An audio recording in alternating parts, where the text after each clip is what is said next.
Hey guys, Nuzzle here, and today back from another YouTube video. Today's going to be a little bit of a different one today. As the title suggests, we're going to be ranking every single hunter within Hunter x Hunter in terms of weakest to strongest. If you enjoyed this video, make sure to like, subscribe. This video did take a while to make.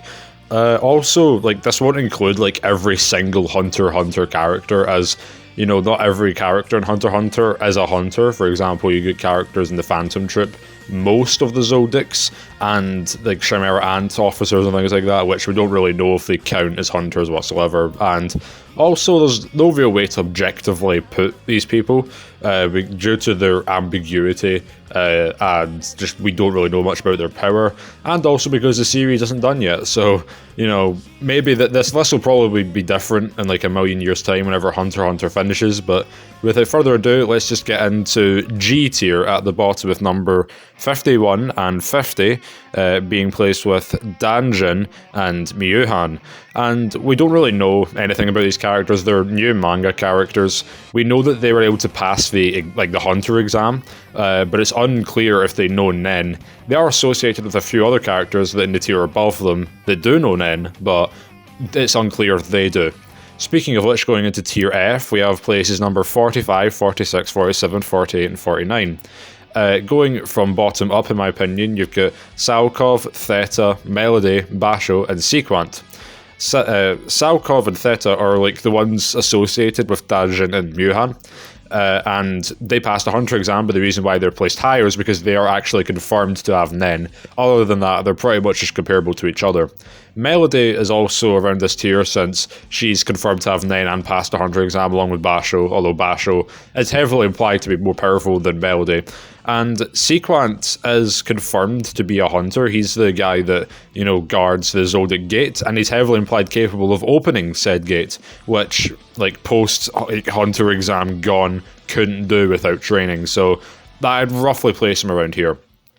Going into E tier, you have places number 45 and 44. You have got Ogyu and Binote. Ogyu is from a video game, and the only really thing we know about their power specifically is that they're able to pass the Hunter exam and go to Greed Island, which means that their level of Nen must be comparable to Gon at the time when, he managed to get into Greed Island, or Killua. And Binote at the time could take on a post-Heavens Arena Gon and Killua individually before their training, but when they teamed up he did lose, which would mean that he would roughly be above Ogyu if we assume that Ogyu is equal in power to post Heaven's Arena Gon and Killua individually. Going into this next bit, and places 43 to 30 are the worst part in my opinion here. We have Lippo, Tezugera, Paco, Togeri, Satoz, Genthru, Buhara, and Wing. And then above that, we have Sabinka, Menchi, Ikshomp, I don't even know if I'm pronouncing that correctly, Cutie, and Birshoda, making up tier D. The reason why they all scale here is because they should relatively scale above Greed Island, Arc, Gon, and Killua, as they're all considered masters of Nen, and Gon and Killua aren't at that time, so you could realistically scale them higher than that. You've also then got characters like Tezugera, who is stated physically stronger than Gon and Killua at the time, at least physically, and Genthru wasn't confident in fighting Tezugera in hand-to-hand combat. So that's why they need strategy instead of, just bum rushing him like he did every other opponent he came up against, getting through someone else stated to be stronger than Greed Island Arc Gon.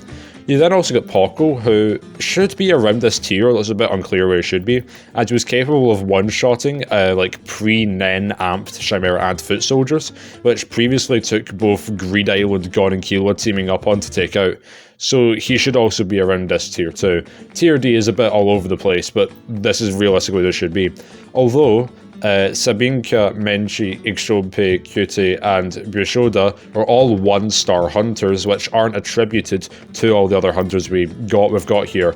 Actually, Tezugera is also a one-star hunter too, so he's probably actually much higher up here, but just because you have a star as a hunter doesn't inherently mean you're physically stronger, but it is really all we have to go off of based on, the information that we have here.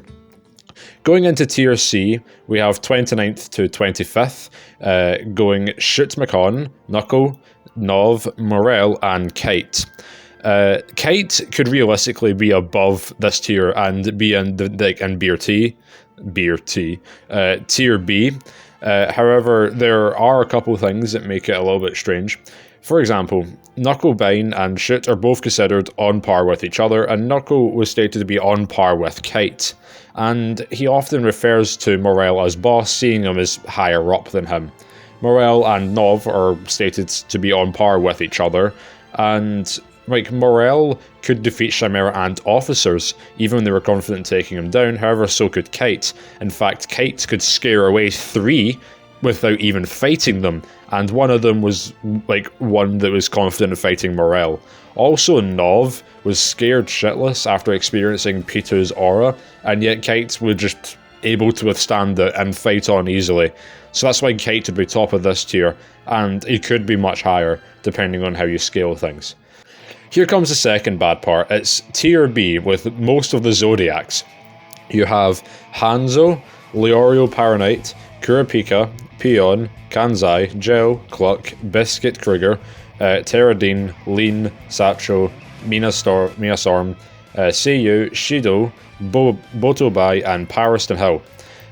We have Hanzo and Leorio down at the bottom because, well, Leorio became a Zodiac, which means that he should be physically, strong enough to be one. Zodiacs are considered, high-tier, hunters in the verse.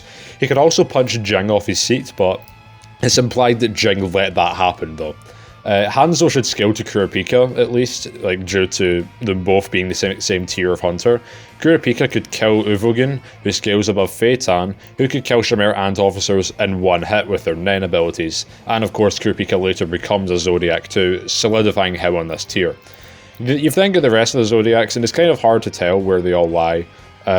You've got 3-star hunters, 2-star hunters, and then ones without any clear stars, so you can realistically scale them like that. Biscuit can scale above a few of the Zodiacs, as she's a 2-star hunter, and she could even damage base Killua in sparring. Granted, it was sparring and not, say, a fight to the death, but the fact that she could keep up with him at all proves that she is quite impressive, especially where Killua is.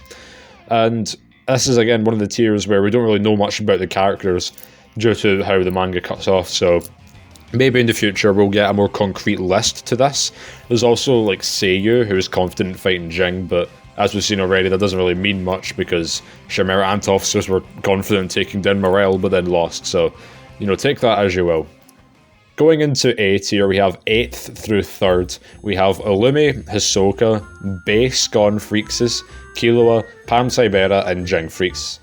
Hisoka, according to Hisoka, Illumi is more powerful than most of the Zodiacs, and that's literally all we have to go off of when scaling these two. Illumi was very confident in killing Hisoka, and Hisoka was very confident in killing Illumi, so these two should place around here and above most of the Zodiacs. And then at number 6, you have Base Gon Freaks, who should be around Killua's level of strength, and could also one-shot Morel. Killua was confident, or just completely unfazed of the idea of fighting Illumi, and whereas in the past, he would have been, he's scared shitless, he knows Illumi's power. So that would imply that Killua is at least relative to Illumi, and therefore above the average Zodiac. You then have Pam Sibera up here, and you might be thinking, why is Pam Sibera? But at the same time, you have to remember that, when a human is turned into a Chimera Ant officer, these are just baby children, and yet they're able to take on very skilled hunters. So a very skilled hunter being turned into a Chimera Ant troop would be very powerful as a result, and this is further exemplified with Pam being stated physically stronger than Killua. And at the top of Zodiac tier, or A tier, is Jing Freaks, or Freaks is how you want to pronounce it.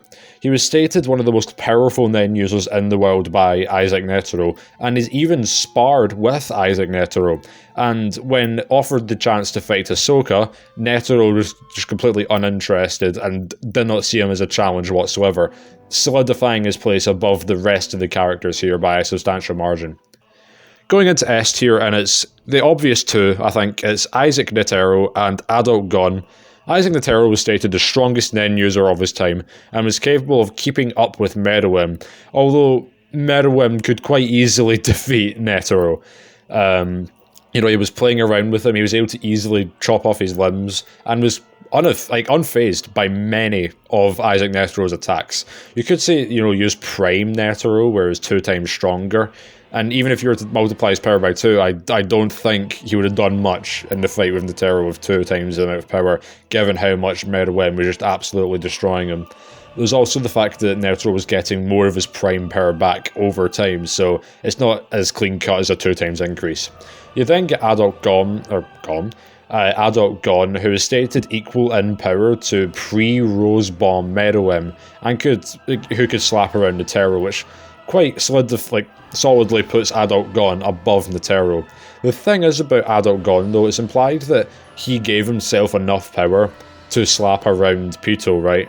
And make himself as strong as pre-Rose Bomb Meruem, which implies that he could have made himself stronger, albeit the side effects would have been more worse. So realistically, if you have Gon against a prime Adult Nataro, and you say that prime Nataro is more powerful than Adult Gon, then Adult Gon could just make himself stronger to match Nataro. I think it's as simple as that. And yeah, that was the video. I hope you all enjoyed it. If you want to see more ranking videos in the future, let me know, and I'll see you in the next video.